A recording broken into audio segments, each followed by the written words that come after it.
सिंहद्वार रे तीन रथ आज सुनावेश जन्मवेदी लीला सरी चतुर्धा विग्रह श्री गुंडीचारू मेलाणी नहीं हेरापंचमी रे लक्ष्मी सांताणी अभिमान करी फेरी तेणु विलंब बाहरी ही शल शल रथरे गड़ी आछंती अनुकूल पाग जो 6 लाख ऊर्ध्व भक्तों समागम होता गतकाली राति होइजिबारु उच्च क्षमता संपन्न आलोकमाला सह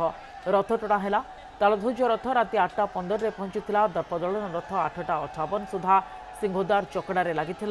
लक्ष्मीनारायण भेट पर नंदीघोष रथ राति प्राय 10:55 बेलू सिंहद्वार में पहुंचीला गतकाली 4:20 तीन रथरे छेरा पहरा सारी गजपति प्रत्यावर्तन करने पर चारमाल खोल घोड़ा जोचा हो रथ टଣା आरंभ है। आज महाप्रभु सुनावेश अनुष्ठित होब महण महण सुनारे आभूषित हो दर्शन देवे जगत ठाकुर। आसंता काली अधरपणा नीति और श्री गरुड़ शयन नीति एवं 27 रे त्रयोदशी रे नीलाद्रि विजय पर्व अनुष्ठित होब। सीमांचल पाढ़ी आम प्रतिनिधि पुरी आम सहित उपस्थित रहउछन्ति अधिक सूचना पाए। सीमांचल जय जगन्नाथ एमितिरे तो आम श्रीजीव आम कालिया शांतर बेश बांकर रूप अवर्णनीय एवं जेतबेले से आज राजराजेश्वर बेशरे दर्शन देवे महण महण सुनारे सज्जित हेबे श्रीपयर श्रीभुज अन्य आयुध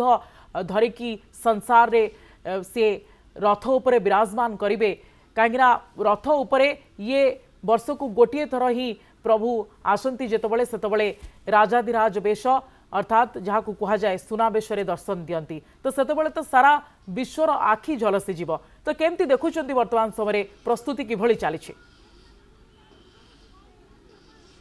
देखो निश्चित पक्षे जेहेतु बाहुड़ार परदिन आज एकादशी रही तार भितर कनक न्यूज देखुवा अगणित दर्शकों को श्रीक्षेत्र शुभेच्छा दवा एवं जय जगन्नाथ तार भितर महाप्रभु का आज अनेक नीतिकांति रही कहीं आप जानते रथारूढ़ विग्रहंकर आज सुवर्णर भेष एवं महाप्रभु कालिया ठाकुर आज महण महण सुना अलंकार भूषित हे भक्त दर्शन करवा से रथ उपरे समस्त नीतिकांति मान कर कहुपर कि मंगल आलती रथ उपरे अवकाश तड़प लगी एवं बेश एवं बर्तमान जी आम देखा बेश शेष हो सारी एवं तापरे गोपाल बल्ल बस सकाल धूप बस मैलम हे मैलम पर महास्नान सर्वांग हम ये जो बेश शेष हो मध्याह्न धूप हम मध्याह्न धूप पर मैलम साड़ी घंटा एकादशी सर्वांग तापरे सुना आसब सुना पर महाप्रभु सुनार भेष कर ये सब देखापी लोकों भितर अनेक उत्साह आप देखुवे जे ये गोटे जन समुद्र आज बड़दाण्ड परिणत होम देखुले गुंडीचा बाहुड़ा जेतिकी लोक नथिले ताठारू पूरा 4 गुणा लोक अर्थात आम जितेबाला तो कहूलु जे मार्केट छकटर आम जो आज सकाल आसूलु से पादे चलवा काठिकर पाठ हो जाऊला एत मात्रा लोक श्रीक्षेत्र रुंड होती गोटे जय जगन्नाथ ध्वनि प्रकम्पित हो पूरा संपूर्ण अंचल आम कि श्रद्धा प्रतिक्रिया नेबा चेष्टा करवा कहीं पूरा संपूर्ण अंचल आज सुनावेश देखापी मन भर बहुत उत्साह रही रथ उपर कालियाकुटी सुनावेश देखी आज तो महाप्रभु श्री जगन्नाथ सुनावेश बहुत भलरे हो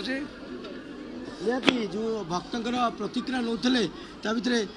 प्रभु को देखापी मन भर बेस उत्साह थाए रथ उपर केते अपेक्षा रही कालियाकुटी आखि पूरे देखी रथ उपर से सुवर्ण बेस बहुत अपेक्षा रही मुझे भगवान डाकुली आज एकादशी ना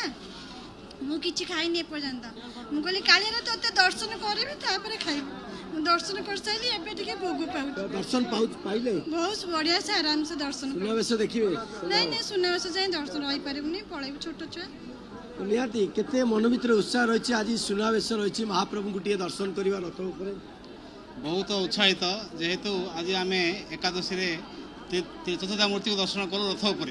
आउ बहुत भाग्यवान आउ पाग आज अनुकूल अच्छी ठाकुर दयारू भावुलु खरा हेले टे दुख लगी था कि वर्षा हबार पाग भल लगुच आउ बहुत उत्साहित आउ जगह आम सुनावेश देखिकी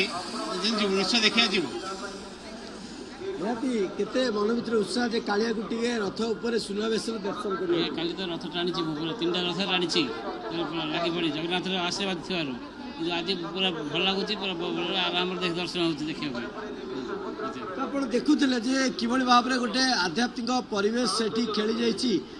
विशेष भाव कहीपर जेहेतु महाप्रभु दर्शन पर ते महाप्रभु सानिध्य ये मन भर केते उत्साह रही है तार भर आम प्रतिक्रिया श्रद्धा नौले आउ कि श्रद्धा प्रतिक्रिया ना चेष्टा करवा कहीं अपेक्षा आरत था महाप्रभुंर से सुवर्ण वेश देखा मन भर केते उत्साह रही कालियार बहुत उत्साह अच्छी आज्ञा बहुत उत्साह अच्छी गत वर्ष आसलु सुनावेश देखिकी जाइलु ए वर्ष आसबन बोले भावुलु किंतु कालियार डोरी लगे आम समस्ते आहरी बाहर पड़ा आसलु सांगे सांगे सब टिकट होगला सब होगला रूम बुक होगला आम समस्ते बाहर के आसलु ए वर्ष सुनावेश देखिबू आज संकल्प कलु एकादशी संकल्प करचु राति बाहर निहाती आम देखुले प्रतिक्रिया भक्तर नौले जो भाव में समस्ते व्याकुल अच्छा महाप्रभुंर से सुवर्ण वेश को दर्शन करने कहीं ये रथारूढ़ विग्रह सुवर्ण वेश वर्ष को थरे ही से सुजोग मिलता है जहाँकि आज रही से सुनावेश रही महण महण सुना अलंकार महाप्रभु परिधान करेंगे रथ उपरे और एथि समस्त नीतिकांति आरंभ करी भक्तटे जो दर्शन करेंगे श्रृंखलित तापर बेस गुरुत्व दि जाइए कहीं ये सुनावेश समस्त अपेक्षा करते रथ पर सुनावेश महाप्रभु को दर्शन करवा एवं जेहेतु आज एकादशी रही एकादशी अनेक नीति रही प्राय विशेष भाव अनेक एकादशी केवल प्रभु को राजराजेश्वर बेश सुनावेश दर्शन करने एवं भक्त भावविहल भी हो पड़ुंट सकाळु सकाळु आसी प्रभु को दर्शन करुछंती। अनेक धन्यवाद अधिक आलोचना सीमांचल।